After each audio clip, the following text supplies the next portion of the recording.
What's up guys, welcome back to the Uncle Sharma channel. Man, our schedule is so tight, hardly even get time to get ready for my videos or do my what we learned about into this week videos. And again, we've got a fixture tomorrow against Fiorentina, 8:45 p.m. UK time. I'll barely get time, and I imagine our players barely get time to really get ready for these games because the games are so packed together. After the Roma match, after the 2-2 draw against Roma, Conte in the post match conference, was moaning about the schedule. They're saying that the matches are too close together, and a lot of guys saying like, "Ooh, it's typical Conte," always moaning, which is true. He's massive crybaby. Him and Simone Inzaghi are the biggest crybabies in the whole of Serie A.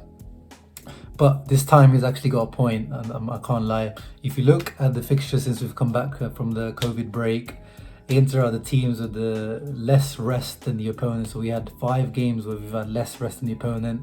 This Roma match was a prime example. And when you look at the fixtures for the likes of Juventus and Lazio, they're usually playing, with a little bit more rest, which is, I'm not one for conspiracy theories, but it's just, not very good scheduling.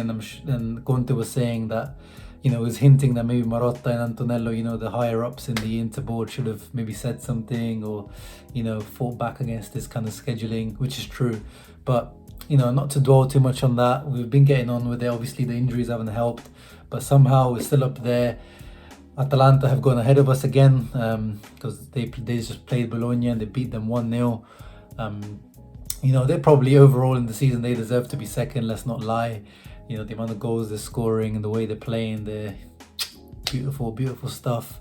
But if we win, we go back again above them. And to go above them, we have to beat Fiorentina. Fiorentina, who, it used to be a big match, I think, when we used to play Fiorentina in the past, if you think about it. Especially, Fiorentina used to be challenging for the top 6 spots, even top 4 spots, a few years ago.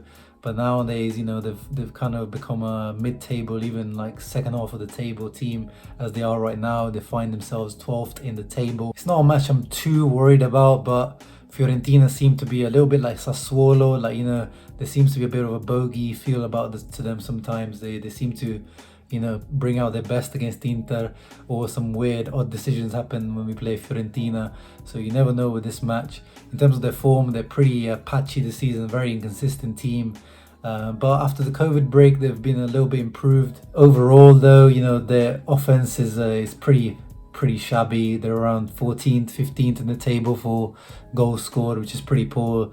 If you consider the type of firepower they have in terms of Federico Chiesa, Vlahovic, Ribéry, obviously has been injured for most of the season, but Castrovilli, it's a good team, especially offensively speaking. But weirdly, it's defensively where they've kind of done better. They find themselves in 8th position in terms of goals conceded, 45, which is not too bad, just over a goal per match. And that's probably mainly due to their coach, who's Iachini, who's traditionally a much more defensive-minded coach, safe coach that usually teams bring in to save them from relegation, which is again what he's been kind of brought in to stabilize the team. But very uninspiring appointment by the Fiorentina board. They've come in with this new owner, new money, cash injection is supposed to be in this new project, and Iachini is not really the head of that project in my mind, and is proving it this season. He's not really got the best out of that squad. Spalletti's out there free, completely available, and he's a lifelong Fiorentina fan. He's from there. I don't know what they're doing. If you're trying to get back into the top 6, Luciano's your man. Obviously, they have to pay big bucks to get Luciano in there. But anyway, in terms of threat from Fiorentina, we know who it is. Federico Chiesa, he's the top scorer, top assister, top everything. Obviously, sometimes if you follow me on Twitter, I like to clown about Federico Chiesa a little bit, because I don't really like his antics, and I don't really like how hyped he is by some people. But I have no doubts that he's a very, very talented player, and he's probably one of the most talented young Italian players out there, just not worth the 50, 60, 70 million price tag that apparently Fiorentina have put on him. Other threats, obviously Ribéry, who's come back from injury, and he's come back quite well. He's 36 years old, but still you can't count out, when this is real class, this is real quality. You can never count real quality out. As we saw against Lazio, scored a sick goal. And next to him, Kwame, another guy who's come back from injury, a long-term injury, ACL injury, which is always tricky to come back from. Former Inter youth player, had a great year at Genoa last year, which he was signed for, but unfortunately, yeah, this injury's not helped him. But scored in his last match, and he's a threat. I really like the way this guy moves off the ball, and I feel like he could give our defense a lot of problems, you know, because our players are kind of defenders don't really like to move around too much, and his mobility and Ribéry being almost like a false nine as well, they don't really give a reference point up front. And Chiesa likes to come in from that right wing back position, but you know, he's given license to roam a little bit more because obviously he's one of the main players. But yeah, apart from that, I'm not really worried too much about any of their players. Castrovilli, I really like him as a player, but he doesn't really carry much of a goal or assist threat, which is something that he needs to improve on. Anyway, let's move on to our team. It looks like 3-4-1-2 is our new formation. 3-5-2 seems to be put aside by Antonio Conte. Here's the who scored predicted lineups. Weirdly, Valero starting again, which I wouldn't be surprised, but I would like to see Eriksen, you know, get a little bit of continuity in this team. You know, we can't keep bringing him on in the 20 minutes, 15 minutes. There's no point in that. And apparently, according to reports, Conte has been trying everyone but Eriksen in that position, even in training. Apparently, even Barella was tried in that position. You know, Brozovic played in that position against Roma. It's weird. Like, this guy's a terrorist, man. Like, I don't know what to say. I don't know what type of message he's trying to send to Eriksen. He doesn't seem to have done much wrong. Maybe, obviously, we don't get to see what happens in training, but does he need to be punished this much by this kind of behavior? But I don't know. In terms of predicted lineup, I'm pretty happy with that. Godin coming back, it's important, yeah, that we use Godin, rest Bastoni.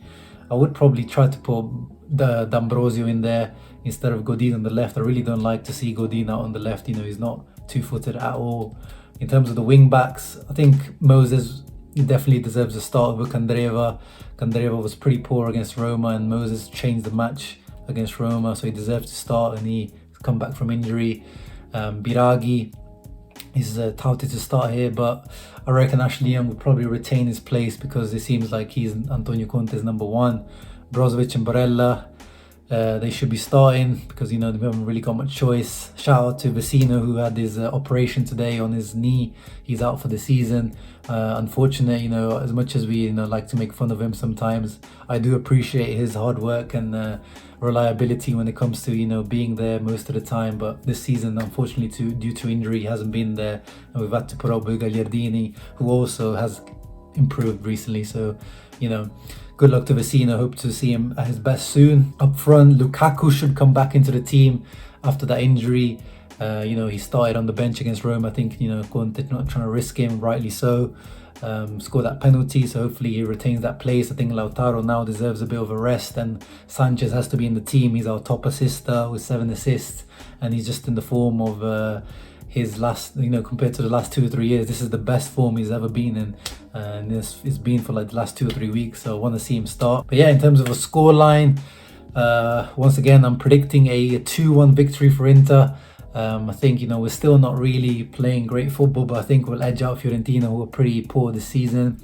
Let me know in the comments below, who would you start? Would you start Lukaku or Lautaro? Lukaku or Sanchez? Would you start Eriksen? You know, this Eriksen debacle, like, would you start him or would you punish him like Conte is doing at the moment? Would you start Valero? Would you start Brozovic again in that position? Yeah, let me know in the comments below. Make sure to leave a like and subscribe, and I'll see you for the post-match Fiorentina tomorrow night, which hopefully will be positive. Ciao.